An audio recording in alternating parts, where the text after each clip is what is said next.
Alright, what's up everybody? Back with another edition of Everyday Hoops. Hope you guys are having a good one. Free agency opens up tomorrow, 6 o'clock Eastern time on Friday. And today I'm going to be trying to predict where the NBA free agents move to and what their next team is, or if they're staying with their team. I'm going to try and predict free agency. This free agent class isn't the most star heavy or craziest, I've really seen the last few years, but there's still some good players. There's a few stars in here, but there's also just a lot of really good role players that can really come in and fill gaps that teams need. So I'm very interested to see what happens. Thank you guys for the views on the videos in the shorts recently. Really appreciate it. If you do have the content around here, consider subscribing, like, turn notifications to all stuff like that. I'd really appreciate it. Really upset a lot. Look at the analytics. A little bit less than 1% of you that actually watch the videos are subscribed. If you like the content, hit the subscribe button. It really mean a whole lot. And don't want to waste any more of your time. Let's get right into it. So the first free agent we'll start with is James Harden. He potentially might be the top guy on the market. Obviously, Philly last year, he had a pretty solid year, led the league in assists, had a really good regular season.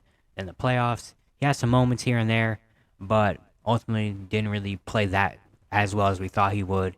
And the Sixers lost in the second round again. And now it's a lot of conversation with Harden and where he could go. Of course, the Sixers are obviously an option. Daryl Morey, the Sixers want to keep him around, obviously, because they want to keep winning and they think he's the best player to keep winning with. The Rockets have been a team that has been talked about the entire season as well. There might be some dark horse teams here and there that we're not really sure of. And probably won't pay Harden as much as he could get from other teams. But if Harden wants to win, he can go there. Ultimately, my prediction has changed over the past few weeks.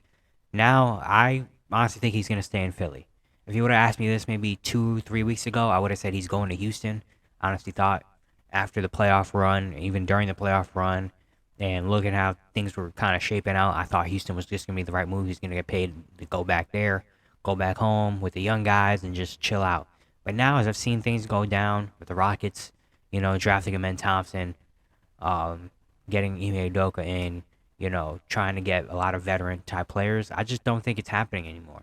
I think James Harden just is best off staying in Philly, and trying to build there with Joel, Tyrese Maxey, Tobias Harris potentially if he does get traded or not. Could bring in some decent more players. Nick Nurse is now there, which could be interesting to see how Harden and Nurse fit together. But I just think he's gonna stay in Philly, play there, and I think that's his best shot of winning a title is staying in Philly because they're not that far away. The Sixers are not that far away. It's really just about them coming together and just cleaning up a few things. Honestly, I think that's what it is. So I think he's staying in Philly, and I've heard I think Brian Hummelhorst was the guy that reported yesterday, saying that Philly could give him a contract bigger than that $35 million player option they declined. So if that happens, if he gets paid too, he's definitely staying in Philly. I feel like. Next up, we have Kyrie Irving, another top guy on the market, all-star. We know what Kyrie is about.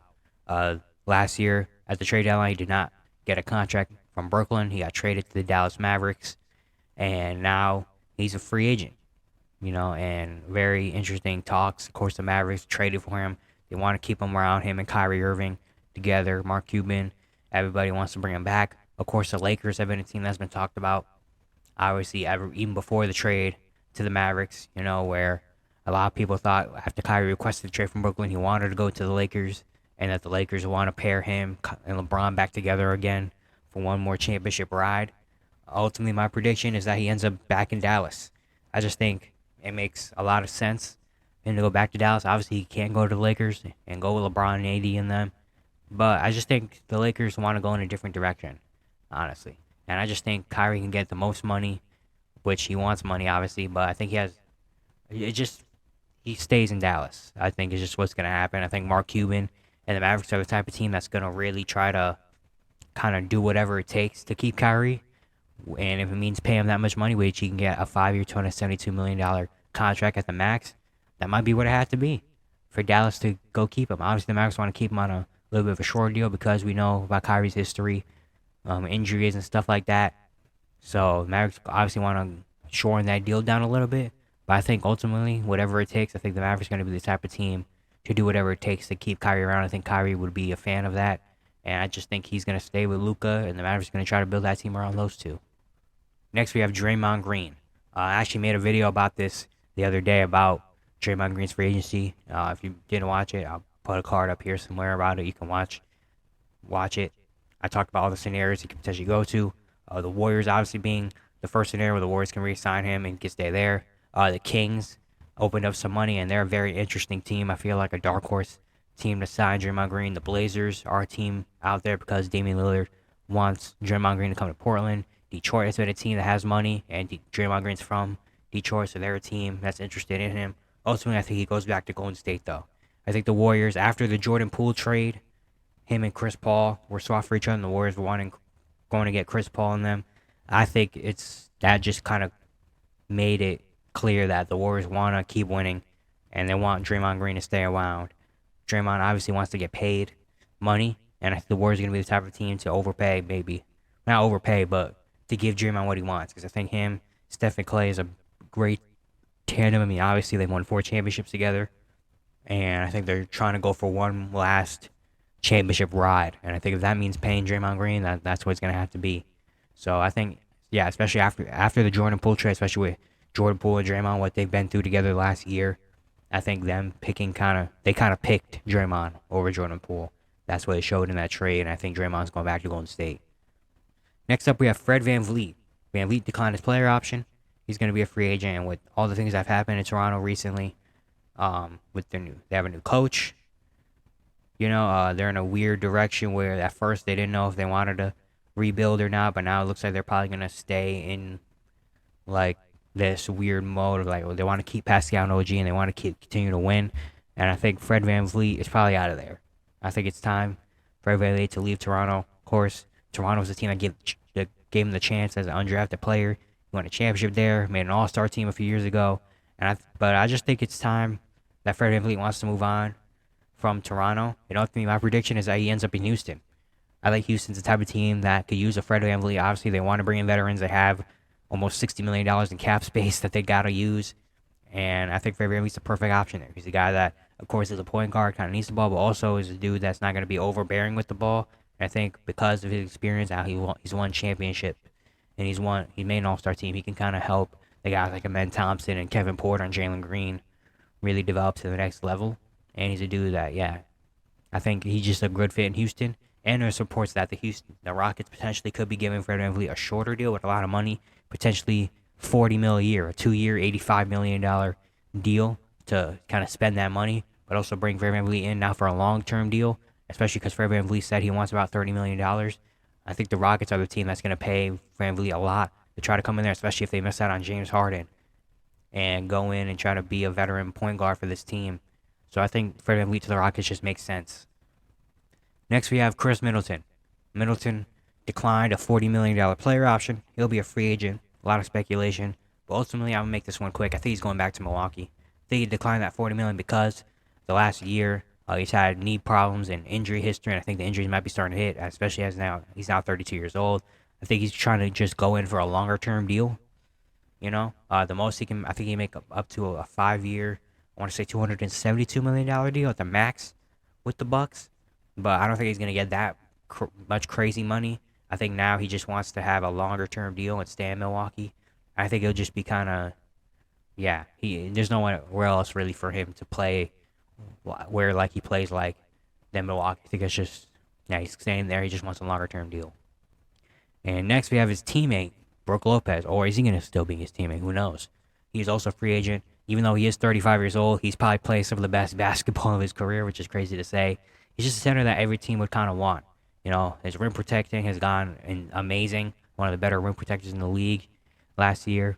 The three-point shot obviously has been a huge development. That's kind of put some more years on the end of his career. Yeah, he's just a center that every team would want. And he played an amazing basketball last season for the Bucks. Ultimately, I personally think he's still going to end up in Milwaukee, even though there's a lot of teams like the Rockets and the Spurs that could be interested in Brook Lopez. He's an interesting case. I think he's staying in Milwaukee, but I also wouldn't be too surprised if he did leave, because this potentially could be his last big payday. A team like the Rockets or the Spurs, I feel like, are a team that would give him a pretty good amount of money to come there to their team and try to help their young guys win, and be a really solid big man, even though he is older. and he probably wants to keep winning more championships and stuff with Milwaukee. So I think he's staying in Milwaukee, but he's a guy I wouldn't be too surprised either if he left. Next up, we have Kyle Kuzma. He's an interesting case as well. He declined his player option for the Wizards, and now seeing the direction the Wizards are going, where they traded away Bradley Beal and Porzingis, and they want to go young. Kuzma's probably out of there. I thought Kuzma was going to be out of there for a while, but now with the new management coming in and changing things around, I think Kyle Kuzma is definitely leaving the Wizards. And there's a lot of teams definitely interested in Kuzma, which it should be. Kuzma had a great time in Washington, really built up his value up a lot. He played really well in those few years in Washington, scoring the ball, obviously being a stretch four that can also go get buckets. His rebounding looked pretty good. Even his defense was pretty solid. He just looks like a really good, solid starting forward somewhere in the league. And so there's a lot of teams going to be interested in him. My prediction, though, he goes to the Sacramento Kings. I think that's just the perfect fit there, especially with the Kings wanting a player at his position. I think, of course, they're going to go after Draymond Green and Jerami Grant, guys like that. But I ultimately think Kyle Kuzma will be the guy that will end up in Sacramento. I think it's a perfect fit for him in that style of offense. I think he'll fit in really well. The Kings are more of a fast-paced, shoot a lot of shots, kind of that type of team. And I think Kuzma will really fit in with that team as well as just more offensive firepower. And then defensively, even though he's not an amazing defender that they need, he can get the job done. So I don't know. I just feel like it's a perfect fit, and especially because a lot of people speculate that he wants to end up back in a bigger market. And even though it's not the biggest spotlight market in California, it's still in Cali. So he can still chill there. I think it's a really good fit for Kuzma in Sacramento. Next, we have Russell Westbrook. Westbrook is a free agent after last year playing with the Lakers, got traded to the Jazz, got bought out, and then signed that minimum with the Clippers. And he played very well for the Clippers, especially in the playoffs. He was really, really good, especially after Kawhi went down. He gave it everything, to try to give the Clippers a chance in that series against the Suns, but ultimately just didn't have enough around him. And now he's going to an interesting free agency where he's a little bit older, but he just had a great flash that he shows he could still be really good in the NBA. Ultimately, I think he's going back to the Clippers. I think Howard Beck reported that the Clippers want to bring him back on a hometown discount. Obviously, the Clippers don't have that much money, and he could make a lot more money elsewhere. But I think Westbrook at this point now just has to go to a team that fits him and wants him. And I think the Clippers are a team that is just a great fit for him. I think he just fits at the mold as a Clipper. Him, PG, Kawhi, they're a really good team. He showed a lot of promise. They're the team that kind of brought him back to relevancy. Good relevancy in a way, and Tyronn Lue really used him that well. So I personally just think he's going to go back to the Clippers where he's really wanted and belongs.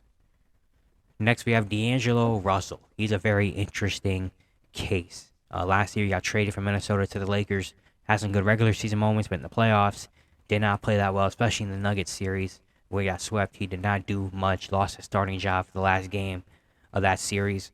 And now he's into an interesting free agency case where he's probably not going to get paid as much as he was getting paid, and he's probably not going to have a long-term deal. I do not expect a long-term deal or a huge paying amount of deal for Russell. Now, I'm not saying he's going to get a vet minimum or anything, but he's not going to get paid a $30 million or anything like that.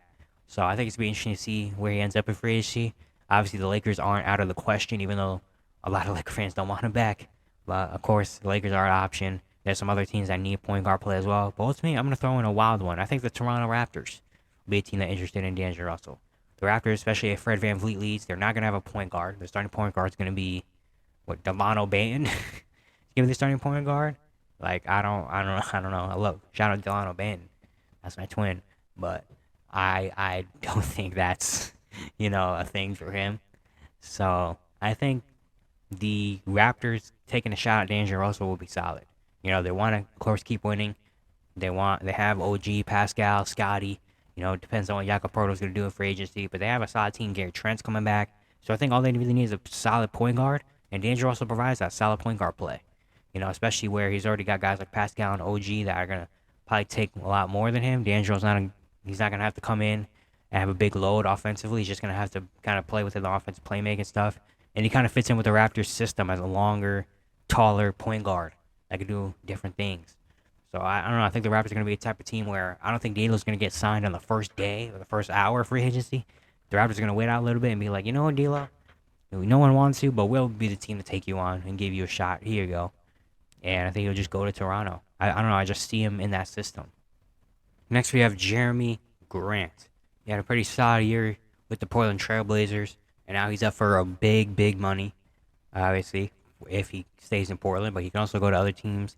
I think he's a guy that just really would fit in anywhere. Wherever he goes, he'll be just an instant fit as a wing player that can do a lot of different things. He can score the ball. He showed that. He can stretch the floor. He can rebound. He can defend very well. A lot of versatility on both ends, and yeah, he's just a really good player. I feel like he was kind of forgotten about because Portland wasn't good last year, but he's a very good player. And ultimately, my prediction is he stays in Portland. Dame wants to keep him around in Portland, and I think if Dame says, "Hey, we want to keep Jerami Grant," Portland will pay Jerami Grant. Obviously he wants a lot of money. He can get a big payday in Portland. I think Portland's gonna give it to him, and he'll accept because why wouldn't he? But ultimately, I want Jerami Grant to leave because I feel like he'll be just so good and elsewhere and provide for a good team like a Sacramento Kings team or the Pacers or someone like that. But I ultimately think if Dame wants to keep him around, Portland's gonna keep him. Next, we have Dillon Brooks. Dillon Brooks isn't going back to Memphis. Apparently, we knew that the day after they got eliminated, basically. And now he's an interesting case because of all the aura and the antics surrounding Dillon Brooks.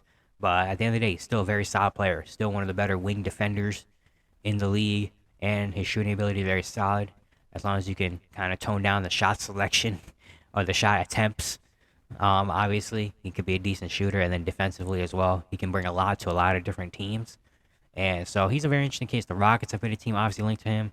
Teams like the Bucks or playoff teams like that have been interested. Ultimately, I'm gonna throw a wild card in there though. I'm gonna go with the Dallas Mavericks. Are gonna try to make a play on Dillon Brooks. I don't know their money situation, especially after they sign Kyrie to a bigger contract and stuff like that. But I think Dillon Brooks would be a guy that will just fit in perfectly with Dallas. They need wing defense, and he provides that obviously. And then he also doesn't have to do that much. He doesn't have to go take shots because you have Luka and Kyrie. Just stand on the corner, stand in the corner, stand on the wing, and when they pass it to you, shoot. That's all you need to do. You don't need to dribble around or do all that stuff. Just shoot the ball. You know. And yeah, I just think it'll be a good fit for Dallas. I don't know. I could just see him in a Mavericks jersey. Next up, we have Bruce Brown, obviously NBA champion. Bruce Brown had an amazing playoff run as a sixth man for the Denver Nuggets. Is one of my favorite role players. Honestly, probably my favorite role player in the league. I've loved him ever since even the Brooklyn days. I think he was just a key piece to that team. Surprising how he said he went unwanted last year in free agency, and the Nuggets just signed him to a 1-year deal with a player option. Obviously, he declined that player option because he could get a lot more money potentially in free agency. It's a very interesting case because it's kind of like, do I want to stay in Denver, the team that took the shot on me, the team that is in the best chance to win, and I really fit in. They love me here in Denver. It's my best chance to keep winning championships and stuff. Or now could be my only payday because if I do re-sign with Denver, maybe I'm not as great as I was this year. Maybe my value falls off a little bit. Right now, I'm at my all-time value high. Do I go on free agency and get a big bag? This could be my only chance. So it's very interesting. But ultimately, I think he stays loyal to Denver. I think the Nuggets, of course, the Nuggets want to keep him around. Michael Malone, Jamal Murray have been talking about want to keep him around. And yeah, I think Bruce Brown's going to stay in Denver. Kind of similar to like a Bobby Portis. When they won a championship in Milwaukee, he could have went out and got a big payday after being a really good six-man on a championship team. But instead, he re-signed with Milwaukee because they loved him there. And he just really, they're the team that took the chance on him. And it worked out. So I think Bruce Brown's going to do a similar thing where he's probably not going to get as paid as much as he could have if he went to like a Pistons or, well, maybe not that team, but another team. But he ultimately stayed in Denver because they're the team that, he loves. Now I'm going to get into some restricted free agents before we go here, starting with Austin Reaves. Obviously, he's a big part of the Lakers team. Lakers gave him the qualifying offer, so he's officially a restricted free agent. The Lakers obviously want to keep him, and they came out and said they're going to try to match anything that gets offered Austin Reaves' way because he's a big part of that team. But there's some other teams like the Rockets and Spurs that look like they're going to probably try to throw some money out there to Austin Reaves. But ultimately, I think he ends up with the Lakers and stays there. Again, the Lakers, I think, are going to match anything that gets offered Austin Reaves' way. And I think even though the Rockets and Spurs are definitely going to throw in their offers to try to get him away, I think the Lakers are just going to do whatever it takes to keep him around because I think he's too important to that team. Next, we have Cam Johnson. Cam Johnson, of course, last year was in the Kevin Durant trade, went from Phoenix where he was trying to work out a contract extension but didn't get that. So ultimately he got traded to the Brooklyn Nets. And now he's up for, he's a restricted free agent. And there's been reports that some teams might be willing to offer that 100 mil to Cam Johnson. He's one of the better, he's a really good role player for a team. His shooting ability has been great the last few years, defense as well. I mean, he doesn't want a 3-and-D wing like Cam Johnson, obviously. So it's very interesting. Ultimately, though, I think he ends up in Brooklyn still, but I also wouldn't be very surprised if he does leave somewhere else, especially if a team like Detroit offers him 100 or maybe a little bit more than 100 mil. I would not be too surprised if Brooklyn's like, nah, we're good on that, But Mikal Bridges obviously is a big advocate. They've been together their whole career. He wants Brooklyn to sign Mikal, and I think Brooklyn's going to be a team that is going to not mind paying a lot for Cam. But I also wouldn't. He's kind of similar to Brook Lopez for me, but a little bit more. And I really wouldn't be surprised if he does leave to go to anywhere else. But ultimately, I'm predicting he ends up still in Brooklyn. And the last guy I want to talk about is Grant Williams. He's a restricted free agent as well. I don't think he goes back to the Boston Celtics, especially with what their team is right now. I think, especially after he lost a little bit of minutes in playing time, not as valued as he once was there. I think he ends up in restricted free agency. I think he leaves the Celtics. I don't think they're willing to pay him that much money as other teams would. And I think he goes to the Houston Rockets. I think the Rockets are the team that would pay Grant Williams, not saying a crazy contract, but they have money to spare, obviously. I think they're the team that would be like, why not go try to sign him? I think Rockets need players like him. He's not going to really demand the ball. He's going to be a shooter on the wing in the corner and then play good defense. And that's what the Rockets need. They need those type of players. So I would not be surprised if the Rockets offer Grant Williams a decent amount of money to go to Houston. Yeah, that's it for today. Hope you guys enjoyed. Of course, there's a lot of other guys in free agency that could make differences. But I don't know. These are just the main guys I really wanted to talk about. And really, I think I have kind of a prediction of really where we want to go. But there's a lot of other guys obviously out there that I'm very interested to see in free agency. It's going to be very fun to watch. Once again, if you do the content around here, consider subscribing, turn on notifications, all stuff like that. I'd really appreciate it. Be upset a lot. And yeah, I'll see you guys tomorrow.